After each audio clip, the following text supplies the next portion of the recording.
They're not shares. This is not a company. It's not a publicly traded equity. This is a protocol and a token that moves value on a network. So very similar to like email and data packets that move between email providers to be able to settle that message, that I send you from my Yahoo to your Gmail. That's the internet of information and the email protocol that allows those to settle between providers. Used to back in the day, AOL, you had to have AOL in order to receive, from somebody else at AOL. You couldn't send AOL to Yahoo on the emails until the email protocol was the thing. This is a protocol that settles value. So you can imagine at scale the amount of payments globally that happen daily. They've never seen a market cap of a protocol or a network that worked globally until Bitcoin. And now, if you were using actual markets and banks and institutions settling value, that value is significantly higher than what moves over Bitcoin every single day. And again, the throughput would be required for that. And that's why the XRPL is uniquely positioned to be able to handle all those things. But when it comes to total market cap, the available supply and the total supply are two very different things. All shares are being traded at all times on the stock market. There's not like you can lock up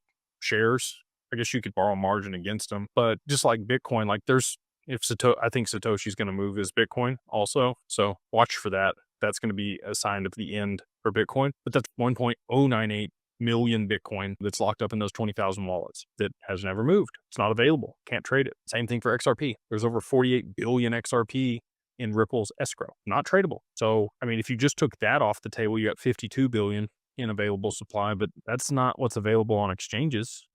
Uphold has about 5 billion in retail's hands on their exchange. Coinbase is down to like almost nothing available for trade for XRP on its exchange. So, there might be a billion, 2 billion, probably less than 2 billion available on the exchanges for people to buy and trade. So, if you're thinking about like, well, it's going to take this much money to move the market cap, it doesn't work that way. There's only 1/50th of the supply maximum available for trade. So now those numbers come way, way down for the amount of inflows that are going to be required in order to push the price up to a lot of these higher levels. And again, if you had ridiculous amounts of demand for an asset and not that much supply, it really just comes down to economics. Like everybody took economics in high school. Supply and demand drives price. And the market cap is going to look kooky to people. It's going to be numbers that we've never seen before. But like 10 years ago, if you told somebody that there was going to be a $1 trillion company, they'd have called you crazy. And now we have multiple $1 trillion companies. So it's not that crazy to me to think that these protocols could be worth quadrillions, pendants over the long term if they're moving all the value globally. And that's what's being settled over the network.